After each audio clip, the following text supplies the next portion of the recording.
determinants of risk, right? 4 steps. And there's going to be a quiz later. There's a reason why I'm going through each one of these. Again, start out. How do you get in? Who enrolls? What services do they use? And where are they going to use those services? Now I've got to get the data to match up with that. So I've got 5 steps for that. Thomas, how am I doing on time? I don't have a watch. Okay. Who's got a watch? 45 minutes. 45 minutes. We can do it. Okay. I actually will hand out the flow charts so that you can see what I'm talking about. Okay?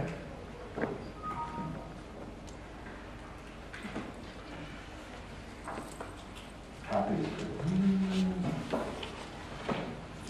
Copy for you. Now, I don't want anybody sitting on the aisle to sell these copies to their neighbors. You have to give them to your neighbors, okay? I think it's got some like that. Okay. That's not enough. Let me go get some more. I will get more. I have more.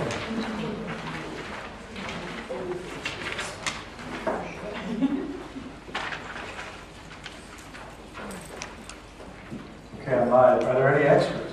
Perfect. We need one right here. Oh, you need one? Any more extras? Anyone? Anyone? Bueller? So I love movies and I love throwing in references to pop culture in my discussions. Okay, so you have to share. Here's our extra one. Oh, perfect.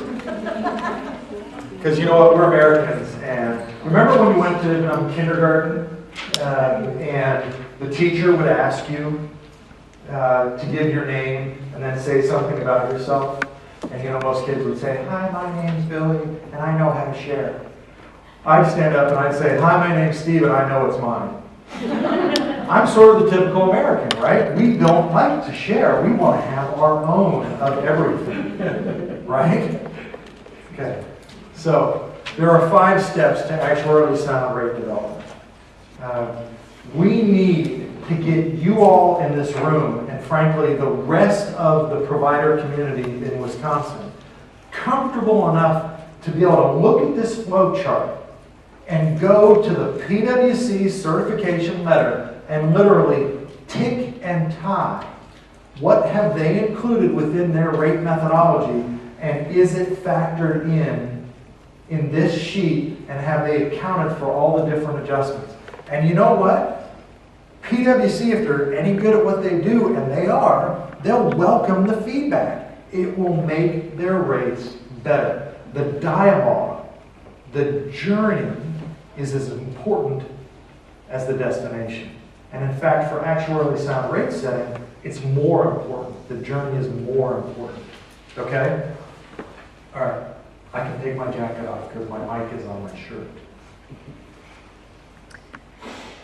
In other speeches I've done that, I threw my mic across the room. It doesn't work out very well. Okay, what I do with my clicker, I do this all the time. Raw base data sets, adjusted base data sets, base expenditures, projected rates, and then the certification process. So, I'm going to go back to my question. How many of you have looked at the cert letters in the past? I think it was Thomas. And yep, so we got 2 people who have looked at it, okay? All of this stuff happens 1 through 4 before the cert letter happens. That process you need to be a player in. You need to participate in. Because it's the only way the rates are truly going to be actuarially sound. Okay, so here are all the steps, and I'm going to go through each one piece by piece. Raw base data sets, adjusted, base expenditures, projected, and the certification. Okay? We talked a little bit about what encounters were. That's a very typical data set that states use. So, are there any of you who receive capitation or some form of global or episodic payment as part of your reimbursement? Okay? I see a couple hands. So, a challenge associated with the counter data is if you're